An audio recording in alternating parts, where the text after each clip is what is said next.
네, 여러분 안녕하세요. 인사이드입니다. 제가 오늘은요, 화제의 드라마죠. 더 글로리에 대해서 리뷰를 말씀드릴 텐데요. 앞부분에서는요, 애니어그램 유형적인 설명을 먼저 좀 드리고, 나머지 전반적인 내용 후반부에 더 말씀을 드릴 텐데요. 이제 가끔 애니어그램 유형 모르시는 분들이 몇 유형 얘기가 나오면 불편함을 느끼시는 분들도 있더라고요. 그런 분들은 제가 타임라인에 적어둘 테니까 보셔도 되는데요. 사실 이 앞부분에도 용어에 대한 중요한 내용들이 있기 때문에 함께 보시면 좀 더 이해하시기에도 좀 편하고 재미있을 거라고 생각을 하시니까 앞부분부터 보시는 걸 추천을 드립니다. 오유영의 영유형 시리즈에서 그때 송혜교 씨도 이제 오유영의 1대1 본능으로 영유형으로 말씀을 드렸죠. 그런데 더 글로리라는 드라마에서 오유영 역할로 딱 찰떡처럼 소화를 하셨더라고요. 정말 오유영의 특징이 드라마에서 곳곳에서 정말 잘 드러나더라고요. 굉장히 화가 났을 때 표정 없이 정말 차분하게 저음의 목소리로 얘기하는 것들, 감정을 억누르고 굉장히 치밀하게 계획하에 천천히 차분하게 행동하는 그런 모습들을 볼 수 있었고요. 이제 많은 사람들이 화가 나면 좀 불같아진다라고 얘기를 하죠. 그런데 오유영은 반대거든요. 얼음처럼 바뀌어요. 그래서 굉장히 싸늘해지고 차분해지고 고요해집니다.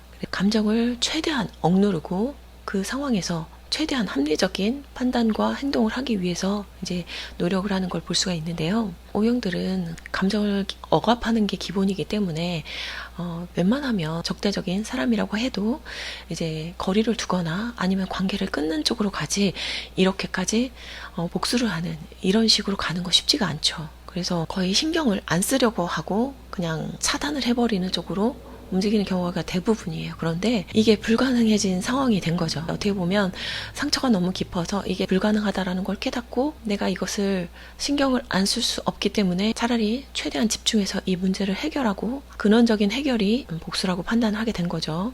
오형들이 굉장히 집착하지 않으려는 집착이 있어요. 책에서는 그렇게 표현했던 것 같아요. 어떤 삶의 소용돌이에 휩싸이지 않기 위해서 그 안으로 발을 디딛지 않으려고 하는 느낌? 이제 그게 이런 집착하지 않으려는 집착이라고 볼 수도 있겠는데요. 그런데 이제 다른 영상에서도 제가 말씀드린 적이 있는데 게슈탈트 이론에서 미해결 과제라는 게 있다고 했죠. 과거에 일어났던 굉장히 힘겨웠던 사건들이 자꾸만 일상생활을 하는 가운데 치고 들어오는 거죠. 그래서 이 현실에 집중할 수 없게 만드는 이런 걸 이제 미해결 과제라고 하는데 연진이라는 친구가 반복적으로 떠오르고 그때 분노 때문에 너무 고통스럽기 때문에 이 일에 대한 근원적인 해결 그것이 바로 복수라고 판단을 했다고 생각을 하고요. 그래서 연진아 이러면서 편지를 쓰고 계속 나레이션 하는 이런 부분이 이 집착을 나타내는 포인트라고 보여졌습니다. 근데 오형들은요 약자는 안 건드려요. 왜냐하면 약자를 자기로 투사를 하기 때문인데요. 그래서 연진이의 딸 선생님으로 간 건요, 그냥 상대방을 두려워하게 정신적인 고통을 유발하기 위해서지 그 아이 자체를 건드릴 의도는 없었을 거라고 생각을 해요. 그리고 이 이모님의 딸도 너는 어른들의 싸움에서 비켜나와서 공부나 해라. 이런 식으로 어떤 약자를 보호하려는 모습들이 보여지죠. 그리고 이제 오형들의 특징이 또 내가 믿을 건 나의 기억력과 판단 능력뿐이다. 이런 게 있거든요. 그래서 결국 배워야 한다. 그런 어떤 지식에 대한 집착 이런 거가 또 드러났죠. 그래서 공장에서 일하면서 공부해서 대학을 간 것 그것도 그렇고 또 이모님의 딸도 유학을 보내주려고 하는 것들 그게 결국 어떤 자신의 근원적인 해결책 믿을 수 있는 게 어떤 지식밖에 없다. 그게 드러나는 부분이라고 생각할 수 있겠죠. 그리고 이제 바둑에 대한 부분도 나오죠. 바둑이 굉장히 집중력을 요하는 게임이기 때문에 오유형과 또 연관이 있다고 할 수 있는데요. 저는 개인적으로 이세돌 씨도 오유형이라고 생각을 하고 또 미생의 장그래도 오유형 캐릭터였거든요. 그래서 이런 것도 또 생각이 나더라고요. 제 기존 영상 중에 송혜교 씨가 주연으로 등장했던 오늘이라는 영화도 이제 리뷰를 한 적이 있죠. 어떻게 보면 똑같은 오유형 캐릭터인데 분노를 억압한 그리고 그런 분노를 어떤 자기를 향해서 공격성을 써버린 그런 캐릭터라고 볼 수 있었거든요. 그래서 계속 타인은 용서를 하고 나를 죽이려고 하고 그리고 자책하는 그런 모습으로 보여졌는데 이 드라마에서는 어떻게 보면 팔에 화살표를 써서 나를 괴롭힌 가해자를 처단하는 쪽으로 쓴다는 것 그런 부분으로 느껴져서 굉장히 흥미로웠고요. 오유형의 화살표 중에서 7유형으로 가는 건 스트레스 방향이고 8유형이 성장 방향이다 이렇게 얘기했는데 오유형이 복수를 위해서 팔에 화살표를 쓰는 게 성장 방향일 것이냐라고 이제 그런 의문을 가질 수도 있잖아요. 그렇기 때문에 화살표는 이제 스트레스 방향, 성장 방향이라고 100% 생각을 하는 거는 무리가 있구나, 그런 생각도 할 수 있겠죠. 저는 김은숙 작가가 사유형의 오날개라고 들었거든요. 그래서 그 가능성이 굉장히 높다고 생각한 게, 굉장히 낯간지러운 그런 대사들이 있잖아요. 애기야 가자라던가, 아니면 나 너 좋아하냐, 그리고 고백할까요, 사과할까요, 뭐 그런 대사들이 있었죠. 그런데 도깨비 때도 그렇고 더 글로리도 그렇고 저는 오형을 이렇게까지 잘 안다고 굉장히 이해받는 느낌도 들었거든요. 그래서 날개일까, 아니면 오해 사날개일 가능성도 있지 않을까라는 생각도 해봤습니다.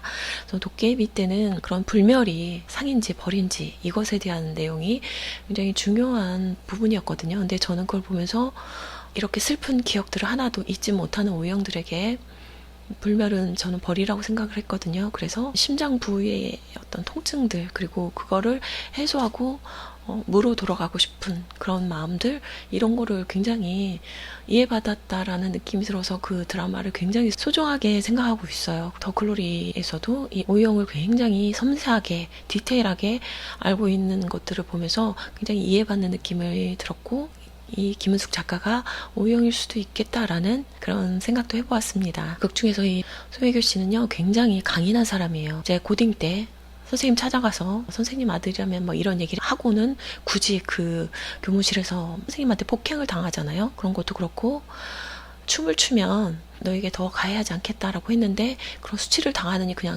다리미로 그런 가해를 당하는 걸 선택을 했잖아요. 그런 부분도 그렇고, 내가 아니라고 생각하는 거는 굽히지 않는 엄청 강인한 사람이에요. 지적 오만과 내가 맞다고 생각하는 거에서는 꺾지 않는 그런 강인함이 있어요, 오형들한테는. 그래서 그런 부분 때문에 의외로 또 오는 커플들이 O형, U형, 6유형 커플들이거든요. 6형들은요 굉장히 센 사람을 좋아해요. 왜냐면 자신이 약하다고 느끼기 때문에 어떤 강인한 사람이 나를 지켜주기를 바라거든요. 그런데 6형들이 O형을 보고 굉장히 강하다고 생각해서 커플로 오기도 하고, 또 의외인 게 이제 8유형 여자가 5유형 남자를 보면서 되게 강한 사람이라고 생각해서 반하는 경우가 있어요. 근데 그게 이제 우리가 강한 사람이라고 했을 때 떠오르는 건 굉장히 공격성을 가진 사람을 강하다고 생각하기도 하잖아요. 그런데 또 5유형을 강인한 사람으로 표현하는 느끼는 그런 요소 중에는요, 산만하지 않고 흔들리지 않는 이런 안정감 있는 그런 모습에서 되게 강인하다고 느끼는 그런 것들을 종종 보기도 합니다. 남자 주인공의 유형은요, 제가 정확하게는 아직 판단을 내리지 못했어요. 아직 드라마가 반까지만 오픈이 된 거기 때문에. 근데 이 주여정이라는 인물은요, 저는 1유형 아니면 6유형이라고 생각을 하는데, 일단은 본능은 1대1 본능이에요. 세명시에 병원을 오픈하는 그 계기가 어떤 돈도 아니고 명예도 아니고 오로지 송혜교 씨를 찾아서 온 거잖아요. 그리고 7, 8년 만에 막 문자가 답장 오고, 이런 부분이 정말 O형이 사람을 신뢰하는 데까지는 굉장히 시간이 많이 걸리거든요. 그리고 사람에 대해서 어떤 상처가 있는 경우는 그 검증 기간이 더 길어지겠죠. 그런데 그렇게 오랜 시간을 밀어내는 송혜교 씨도 그렇고, 그 오랜 시간을 기다린 상대방도 그렇고 대단하죠. 이 주여정이라는 캐릭터가 일단은 1대1 본능이고, 그러니까 송혜교 씨가 분노를 머리로 이렇게 풀어가는 데 반해서 이 남자는 그 아버지를 죽인 수감자죠. 이 칼로 찌르는 장면을 반복적으로 생각하는 걸 봤을 때 약간 분노를 표출하는 방식이 좀 더 원시적이죠. 그래서 저는 장형 1유형일 가능성이 높다고 생각을 했지만, 이제 이것의 원인이 아버지가 이렇게 돌아가신 이유가 있고, 이것의 원인이 어떤 불안 때문인지 아니면 분노 때문인지에 대해서 조금 더 뒷부분에 보고 나서 판단을 해야겠다라는 생각이 들었어요. 그리고 악역들의 캐릭터는 일단 이사라는요, 그 탐닉 있죠. 마약과 성과 이런 것들 무리를 일으키는 탐닉을 봤을 때 신령의 발랄게 낼 본능이 아닐까라고 생각을 하고, 이제 최혜정의 경우는 그 허영을 봤을 때 3유형일 것 같은 느낌이 있는데요. 사실 의식 수준이 너무 높아도 에고가 별로 없기 때문에 유형을 찾기가 어렵고, 너무 의식 수준이 낮아도 극단적으로 이기적이고 타인을 다치게 하는 그런 특징 때문에 유형을 또 찾기가 어려울 수 있어요. 그래서 그 외의 인물들 판단은 조금 더 신중하게 미루도록 하겠습니다. 참 인상 깊었던 게 우리 손에 피는 묻히지 않을 거다. 그거는 엄청난 자신감이에요. 왜냐면 머릿속에 계획이에요. 내가 피를 묻히지 않아도 나를 가해한 사람들 안에 이미 악이 들어있고, 그 사람들은 굉장히 충동적이고 자신의 악을 행동으로 드러내는 사람들이기 때문에 구조만 잘 짜면 그들이 서로 물고 뜯고 서로가 서로를 가해하게 만들 수 있거든요. 그래서 굳이 내 손에 피 묻힐 일 없이 너희들의 악이 너희들을 서로 죽고 죽이게 만들 수 있는 거는 내 머릿속에 다 들어있어. 뭐 시간이 걸리고 굉장히 많은 시뮬레이션이 필요하긴 하지만 내 손에 피 묻힐 필요 없이 니들이 니들 손으로 너희들을 가해하게끔 다 만들 수 있다는 그런 시나리오는 너무나 충분하게 만들 수 있을 것 같아요. 그런 대사가 있죠. 나는 종교가 없어서 너무 좋아. 왜냐면 나는 어차피 지옥행이기 때문에 나는 잃을 게 없어. 이렇게 얘기하는 대사가 있었죠. 이게 되게 머리형의 특징이죠.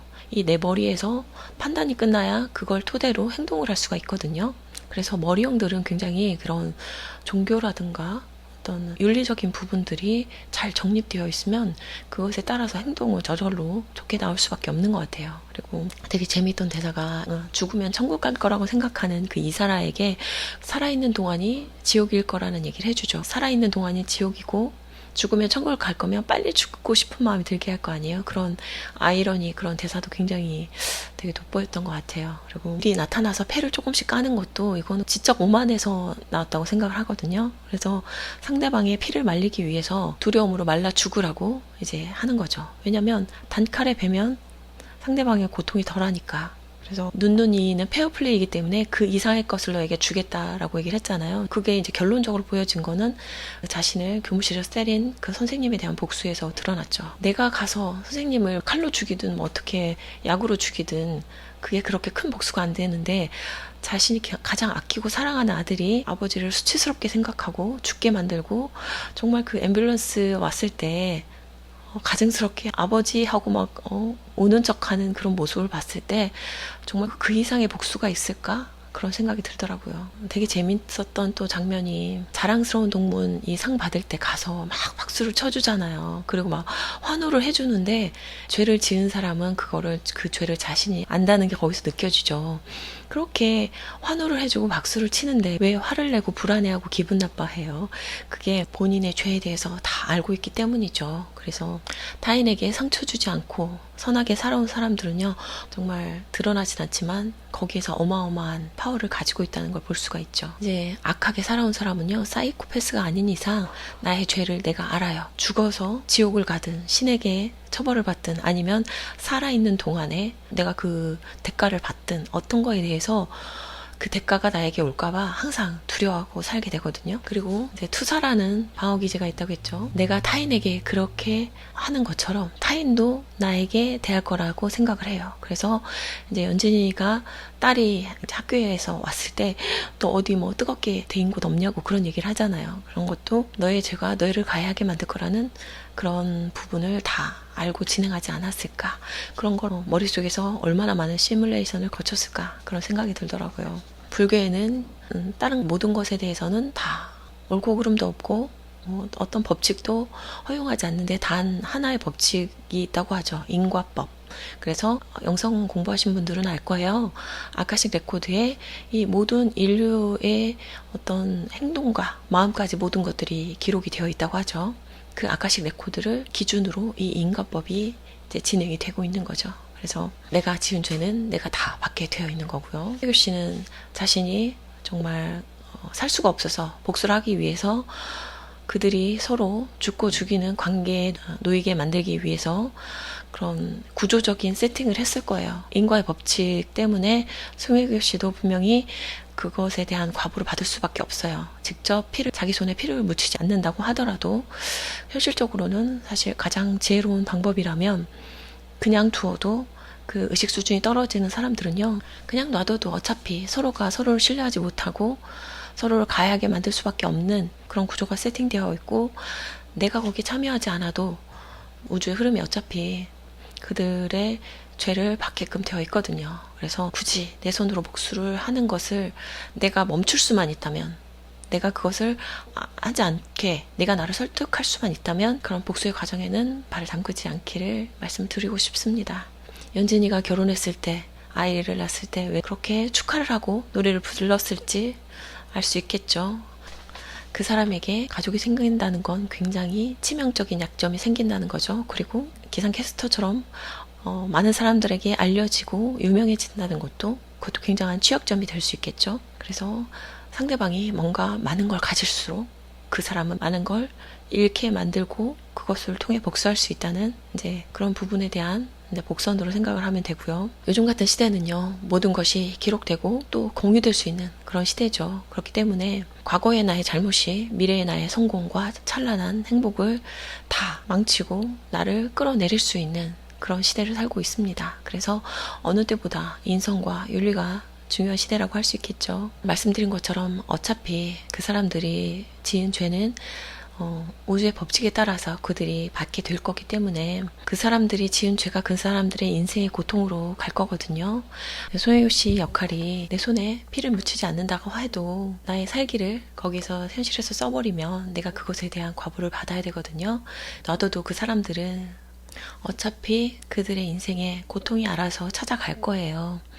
그나마 그 사람들을 사랑해주던 부모까지 죽고 나면 설령 그들에게 재력이 남아있다고 해도 그들이 돈 쓸 때 외에는 사람들이 다가가지 않고 그 사람들을 진심으로 사랑해주고 진심으로 대해줄 수 있는 사람은 남아있지 않은 상태에서 이 수명도 긴 이 남은 삶을 살아야 되는 게 어차피 그들에게 가해질 형벌입니다. 그러니 까마귀 노는 곳에 백로야 가지 마라, 그런 얘기가 있죠.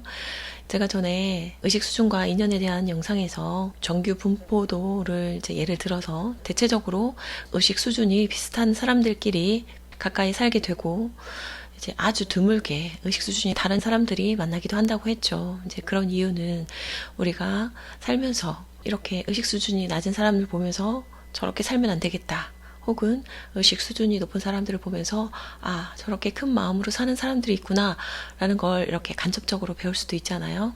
우리의 인생이라는 것이 학습의 장이기 때문에 이런 부분이 펼쳐진다고 생각을 하고요. 송혜교 씨가 실질적으로 어떤 처벌에 가담하는 게 아니라 구조만 짜주는 그런 식으로 이야기가 진행이 되기 때문에 저의 소견으로는 그 주여정의 아버지를 죽였던 그 범죄자가 출소하고 그 사람에게 어떤 거짓 정보를 흘리면서 이제 그 범죄자가 이모님의 남편을 처리하는 쪽으로 뭐 가면 그런 것도 되게 흥미롭겠다라는 이제 상상을 해봤고요. 어쨌든 간에 인생에 있어서 과보는 신이 혹은 우주가 알아서 처리함으로 우리는 다만 아픔을 느끼고 자기 치유를 하면서 내 삶을 열심히 사는 것이 답이지 않을까, 이런 얘기로 오늘 리뷰를 마치도록 하겠습니다. 오늘도 긴 영상 시청해주셔서 감사하고요. 다음에 또 좋은 영상으로 찾아뵙도록 하겠습니다. 감사합니다. 안녕.